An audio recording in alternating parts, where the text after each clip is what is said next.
भक्ति का स्वरूप है सेवा।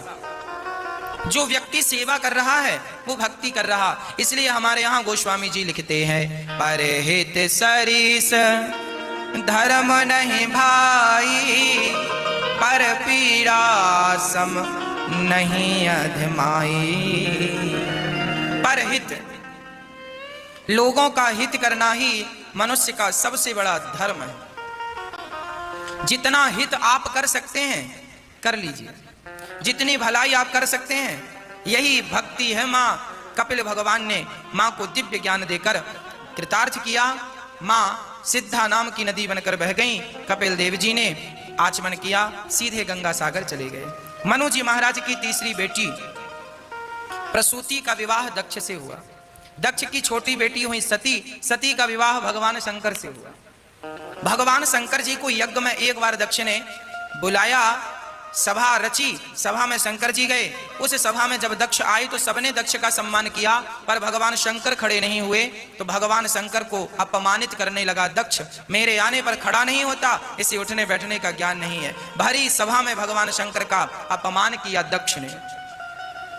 परिणाम, भगवान शंकर ने कोई उत्तर नहीं दिया। हर बात का जवाब देना जरूरी नहीं होता, हर प्रश्न का उत्तर जरूरी नहीं होता। इसलिए बहुत सारे प्रश्न ऐसे हैं, कोई आपको गाली दे, कोई आपका अपमान करे, इसका उत्तर देने की जरूरत नहीं है। पापी स्वयं मर जाता है अपने पाप से, उसे मारने की जरूरत नहीं पड़ती। आप ही से मर जाते हैं कर कर खोटे काम, राम न मारे काहू को, पापी नहीं आराम। प्रिय भक्तों, भरी सभा में दक्ष प्रजापति का अपमान, भगवान शंकर का अपमान दक्ष ने किया, गालियां दी। पर धन्य है शंकर जी, कर्पूर गौरम करुणावतारम संसार सारम भुजगेंद्रहारम सदा वसंतम हृदयारविंदे भवम भवानी सहितम नमामि। भगवान शंकर करुणा के अवतार है। दक्ष की लाख गलतियों पर भी कोई क्रोध नहीं, कोई अशांति नहीं। अच्छा, आपको क्या होता है, आपको किसी ने आपको गुस्सा आ गया, हमें गधा कहा, हमें, अच्छा भाई उसने गधा आपको कहा तो आप बुरा क्यों मान रहे हैं? बुरा मानने की क्या बात है? क्या आप गधे हो? नहीं। जब आप गधे नहीं हो तो कोई गधा कहे तो बुरा क्यों लगता? और बुरा लग रहा है, इसका अर्थ है कि आप गधे हैं। कोई आपको नालायक कह दे तो आपको बुरा नहीं लगना चाहिए। क्या आप नालायक हैं? यदि है तो बुरा मान लीजिए, पर नहीं है तो बुरा मानने की जरूरत नहीं है। अरे भाई, आपका मुंह है, आपको जो बोलना है आप बोलिए, आप स्वतंत्र हैं। हम क्यों परेशान हो आपके शब्दों को सुनकर? हमें नहीं परेशान होना चाहिए, किसी की गाली से हमें विचलित नहीं होना चाहिए। हम कम से कम इतने धैर्यवान तो बने कि किसी की गाली, अब आपने क्या कर रखा है, अपनी चाबी दूसरों को दे रखा है आपने, दूसरे ने गाली दी तो आपको बुरा लग गया, दूसरे ने आपकी स्तुति की, आपकी बड़ाई की, आपको अच्छा लगा। मतलब वो चाहे तो बड़ाई करके आपको प्रसन्न कर ले, वो चाहे तो बुराई करके आपको दुखी कर दे। आपके सुख दुख की चाबी तो दूसरे के पास है। इसीलिए हमारे ऋषि मुनि कहते हैं सुख दुख दोनों से परे होना चाहिए। लोग क्या कह रहे हैं हमारे लिए कहने दीजिए, अच्छा कह रहे हैं, बुरा कह रहे हैं, जो कह रहे हैं कहने दीजिए। अब हम यदि इनमें ही समय खर्च कर देंगे तो फिर अपने लक्ष्य को कब प्राप्त करेंगे? शंकर जी वहां से चले गए, दक्ष गालियां देता रहा। नंदी ने श्राप दे दिया, जाओ बकरा हो जाए तुम्हारा सिर, जब से आए हो मैं कर रहे हो। भृगु जी ने श्राप दिया, क्यों रे, ससुर जमाई की लड़ाई तुम क्यों बोल पड़े? श्राप दे दिया, जाओ तुम जैसे शिवगण पाखंडी हो जाएं। नंदी ने श्राप दिया, जाओ तुम जैसे बाबा भिगमंगे हो जाएं। शंकर जी ने सोचा ये तो स्वागत समारोह था, श्राप समारोह बन गया। शंकर जी तुरंत उठकर वहां से चले गए। शंकर जी कैलाश पर्वत पर बैठे हैं, माता पार्वती बैठी हैं। तभी दक्ष ने एक यज्ञ रचा। उस यज्ञ में उसने सबको बुलाया, पर भगवान शंकर को नहीं बुलाया, जानबूझकर नहीं बुलाया। भगवान शिव का अपमान करना चाहता है। भगवान शंकर नहीं गए, पर देवी और देवता जाने लगे। तो पार्वती जी ने कहा, कहाँ जा रहे हैं? उन्होंने कहा, आपके पिताजी यज्ञ कर रहे हैं, आपको खबर नहीं है क्या? पार्वती जी ने कहा, सती जी ने कहा, हमें तो खबर नहीं है। शंकर जी ने, माता सती ने अपमान देखा, योग अग्नि में जलकर समाप्त हो गई। शंकर जी ने वीरभद्र को भेजा, जाओ यज्ञ का विध्वंस कर दो। यज्ञ को विध्वंस कर दिया, समाप्त। दक्ष का सिर काट करके स्वाहा स्वाहा कर दिया। ब्राह्मणों ने स्तुति की, प्रभु कृपा करो। तब जाकर शंकर जी ने बकरी का सिर जोड़ा दक्ष के सिर पर। सर्जरी देखिए, भगवान शंकर जी भी बहुत बड़े डॉक्टर हैं। दक्ष के सिर में बकरी का सिर लगाने की भी टेक्नोलॉजी शंकर जी के पास थी। इसका अर्थ है सबसे बड़े डॉक्टर शंकर जी हैं। शंकर जी ने 2 बार सर्जरी की, एक बार गणेश जी की और दूसरी बार अपने ससुर जी की। पुराने डॉक्टर हैं।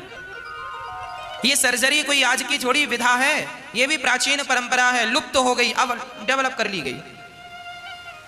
शंकर जी ने दक्ष के सिर में बकरे का सिर जोड़ा और जिंदा किया। दक्ष का बकरे का सिर हो गया। अब देखो, जो अहंकारी होता है वो बकरा बन जाता है। मैं करता था ना, दक्ष बन गए बकरा। अब स्तुति की शंकर जी की, शंकर जी प्रसन्न हुए, दक्ष का यज्ञ पूरा हुआ। वही सती माता पार्वती बनकर प्रकट हुई और शंकर पार्वती का विवाह संपन्न हुआ। बोलिए भक्त वत्सल भगवान की जय, जय जय श्री राधे। भगवान के मनु जी महाराज के अब 2 बेटों की चर्चा हम आपको सुना रहे हैं। भगवान की कृपा से मनु जी महाराज के 2 बेटे हुए, उत्तानपाद और प्रियव्रत। उत्तानपाद की 2 पत्नियां हैं, सुनीति और सुरुचि। उत्तानपाद की 2 पत्नियों में एक पत्नी का बेटा है ध्रुव और दूसरी पत्नी का बेटा है उत्तम। सुनीति के पुत्र हुए उत्तम ध्रुव और सुरुचि के पुत्र हुआ उत्तम। ध्रुव जी महाराज बहुत छोटी सी आयु से भगवान का भजन करने लग गए। बहुत छोटी सी उम्र से ध्रुव जी भगवान का भजन करते हैं। ध्रुव जी भजन करते हैं। मां ने भजन के संस्कार दिए। भजन का संस्कार ध्रुव जी को मां ने दिया। आप भी अपने बच्चों को लड़कपन से ही भजन का संस्कार दे देना, नहीं तो हम कहा करते हैं जो राम का नहीं वो किसी काम का नहीं। हमारा अपना क्या है? मान बैठे हैं अपना है, पर अपना कौन? गोविंद मेरो है, गोपाल मेरो है। भगवान के सिवा कोई नहीं है। ध्रुव जी महाराज एक दिन अपने पिता की गोद में बैठने गए और पिता की गोद में बैठना आप चाह रहे थे कि पास में सौतेली मां खड़ी। सौतेली मां ने हाथ झटक दिया, चल नीचे, यहां बैठने का अधिकार नहीं है। श्री ध्रुव जी महाराज का अपमान किया मां ने, सौतेली मां ने। निकल जा यहां से। तपसा राज्य पुरुषम तस्यैवानुग्रहेण में गर्भे त्वं साधयात्मानम यदि इच्छसि नृपासनम। कह दिया, जब तक मेरे गर्भ से जन्म नहीं लोगे इस गोद में बैठने का अधिकार नहीं है, निकल जाओ। नगर से धक्का मार, नगर से अपने पति की गोद अर्थात ध्रुव जी के पिता की गोद से निकाल दिया। चलो। ध्रुव जी का अपमान हुआ। ध्रुव जी जब रोते रोते घर आए तो ध्रुव जी ने अपनी मां से कहा, मां क्या मैं अभागी हूं? मां ने कहा, बेटा ऐसा क्यों कहता है, तू अभागी क्यों है? मां मैं भाग्यशाली होता तो अपने पिता की गोद में बैठ जाता, पर मैं अपने पिता की गोद में भी ना बैठ सका। देखो तो मैं ऐसा अभागा हूं। मां ने समझाया, बेटा कोई बात नहीं, यदि तेरी सौतेली मां ने तुझे तेरे पिता की गोद में नहीं बैठने दिया तो जा, इतनी तपस्या कर और इतना सफल बन कि तू उस गोद में बैठ पाए जिस गोद में तेरे पिता भी ना बैठे हो। देखिए सुनीति मां अपने पुत्र को क्या संस्कार दे रही है। बेटा उस परमात्मा की गोद में बैठने के बाद फिर किसी की गोद में बैठने की जरूरत नहीं पड़ती, जा। ध्रुव जी बच्चे थे। इस कथा से हम ये भी समझें कि सदा माँ बाप को चाहिए कि वो अपने बच्चों को सफल बनाने के लिए उनको प्रोत्साहित करती रहे। आजकल हम देखते हैं आपके बच्चे जब कोई बढ़िया काम करते हैं, फैक्ट्री डालने की बात करते हैं, अपना बिजनेस करने की बात करते हैं, अपना कोई काम करने की बात करते हैं, तो पिता माता या पड़ोसी या दोस्त ये जरूर कहते हैं ना, तुमसे नहीं हो पाएगा, ये तुम नहीं कर पाओगे। आपने यदि ऐसा कह दिया तो उसका हृदय टूट जाएगा, उसका संकल्प कमजोर हो जाएगा। माँ बाप को कभी ये नहीं कहना चाहिए कि बेटा तुम नहीं कर सकते। अरे आपका बेटा सोच लिया है इस काम को करने का, पहली सफलता तो यही है कि उसने सोच लिया। अब उस सोचे हुए को करेगा, उसमें आपकी एनर्जी उसे मिले, आप पॉजिटिव रहें, उसे प्रोत्साहित करते रहें, हाँ बेटा तुम कर लोगे, और कोशिश करो और मेहनत करो, तब वो सफल होगा। जैसे ध्रुव जी की मां ने प्रोत्साहित किया, हाँ बेटा जाओ तुम भगवान को पाओ, जाओ। मां भगवान कहाँ मिलेंगे बेटा, ऐसे थोड़ी मिलते हैं भगवान, तपस्या करनी पड़ती है। तपस्या कैसे होगी मां, तुम्हें कोई गुरु मिले और तुम्हें मंत्र दें, उस मंत्र का तुम जाप करो और उसी से अपने जीवन को सफल बनाओ, जाओ। ध्रुव जी महाराज चले, रास्ते में नारद जी मिल गए। जब तक कोई गुरु नहीं मिलता तब तक कामयाबी नहीं होती। ईश्वर तक पहुंचना है तो बिना गुरु के मार्गदर्शक के आप नहीं पहुंच सकते, इसलिए गुरु की आवश्यकता पड़ती है। वह गुरु हो जो आपको सफल भी बनाए और भगवान से भी मिलाए। ध्रुव जी ने कहा मुझे भगवान से मिलना है। नारद जी ने कहा बेटा तुम छोटे हो, बड़े हो जाओ फिर आना। ध्रुव जी ने कहा तो क्या भगवान को पाने के लिए उम्र निश्चित है कि इस उम्र में मिलेंगे और इस उम्र में नहीं मिलेंगे? नारद जी ने कहा ऐसी कोई बात नहीं है। तो ध्रुव जी ने कहा फिर मुझे मिलाओ, मैं मिलना चाहता हूं। अब नारद जी समझ गए कि बालक बड़ा पक्का है।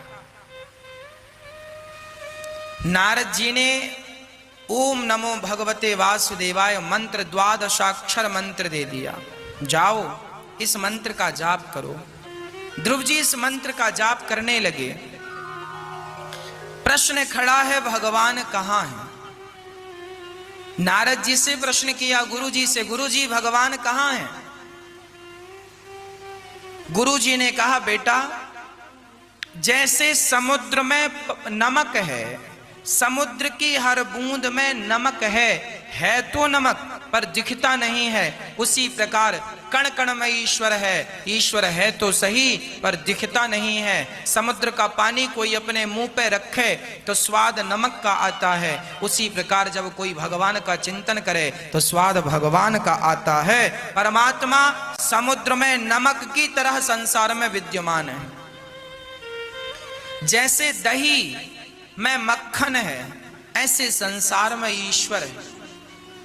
देखने और दिखाने का विषय नहीं है, अनुभूति का विषय है, अनुभव का विषय है। अनुभव कीजिए, अनुभूति कीजिए, प्राप्त हो जाएंगे। श्री ध्रुव जी महाराज इस विश्वास के साथ चले और बड़े प्रेम से श्री ध्रुव जी महाराज ओम नमो भगवते वासुदेवाय, ओम नमो भगवते वासुदेवाय इस मंत्र का जाप करने लगे। यहाँ मधुबन आए, यमुना के तट पर खड़े होकर प्रेम पूर्वक जाप करने लगे। जब ध्रुव जी महाराज ने जाप किया तब 1 माह में 3 दिन में 1 बार, ध्रुव जी रोज रोज खाते नहीं हैं, 3 दिन में 1 बार खाकर मन भगवान में लगाते हैं।